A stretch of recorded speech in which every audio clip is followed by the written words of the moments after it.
Ito na po guys, after the flowers, magiging leaves na siya. So yan po yung pinaka-unique part ng cherry blossom. Kasi during winter, ito po ay kalbo. Autumn, winter, ito po ay kalbo. Then after ng spring, ang magiging unang mag-bloom sa kanya is flowers. Ayan.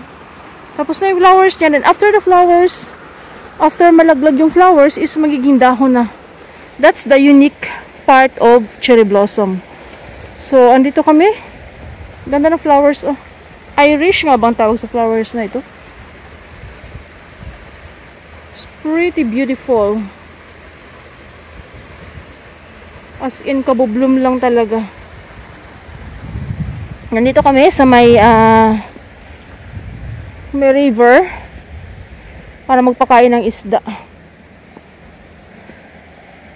Naghahanap kami ng grupo ng isda para pakainin namin ang tinapay. So yun guys, ang magiging scenario or nagiging scenario after the cherry blossom. Dahon na. Kaya unique. Kasi talagang pag nag-bloom siya, walang dahon. All are flowers. Then after that, yan na. That's it. Habang naghahanap ng grupo ng isda, kumakain ng tinapay yung aking anak. Hindi pa rin malinaw ang tubig, malakas pa rin kasi ang agos ng tubig. Dahil halos panay ang ulan. Sana uulan din sa Pilipinas para magkaroon ng buhay ang mga halaman natin sa Pilipinas. Naranasan ko rin na magkaroon ng El Nino, yung bata pa kami. Mag-iigib kami ng tubig para magdilig sa mga halaman namin, mga nyug, langka, yun, lahat yan didiligan namin araw-araw. Kasi kung hindi mo didiligan, mamamatay talaga. May mga bagong bahay na nabuo. Pwede ka magdala ng baon dito, tapos dito kakakain. Ginagawa namin yan nung maliit pa sila. Sa ngayon, hindi ko na maisasama yung ate kasi malaki na. So, si Bunso na lang lagi kong sinasama sa aming mga adventure. Hindi pa rin siya nakakita ng grupo ng isda. Masyadong napamahal sa isda. So yun, habang naglalakad siya, hanap kami ng grupo ng isda. Ne hantay gawa ni suko madite nakatara hantay gaway ko. Ne. Tulog na yata yung mga isda eh. Yung may natira pang flower. May natira pang flower. So yun. Patingin-tingin sa akin si Lola. Maganda ba ko la? Joke. So yan. Laki ng aso niya oh. Laki ng aso ni Lolo. Pag nakagat ka niya, ay nako. Buto na lang matira sa'yo sa sobrang laki ng aso. Ganda ng coffee shop nga ba? I think. Iro? Hondo? Doko ni?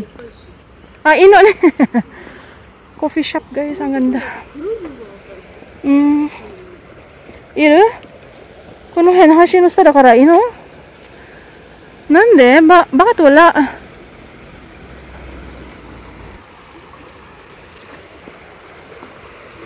Malakas ang agos ng tubig. Tubig yan galing sa bundok guys. Hindi yan tubig galing sa mga bahay.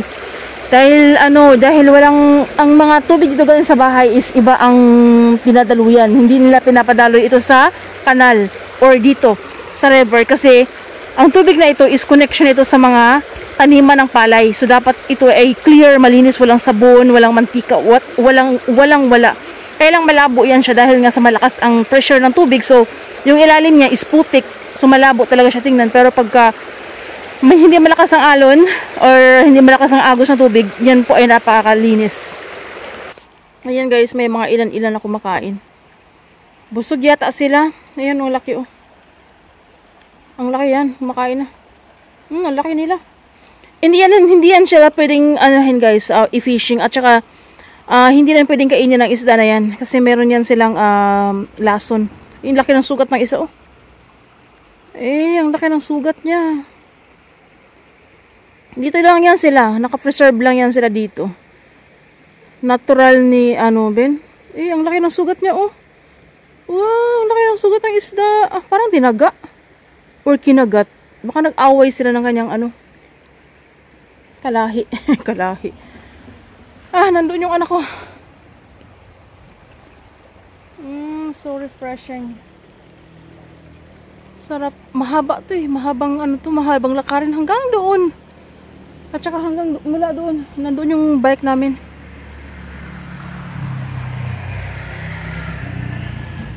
Nandito sila, oh. Doon naman papunta is ano yan, doon kalsada papunta doon. Tapos doon naman ay papunta sa bundok. Ayan, nandun kumakain sila. Aray ko. So yun guys, until here, thanks for watching sa ating short vlog. Ayan na po yung mga cherry blossom guys. Cherry blossom trees, nagiging dahon na sila. So until here, bye bye.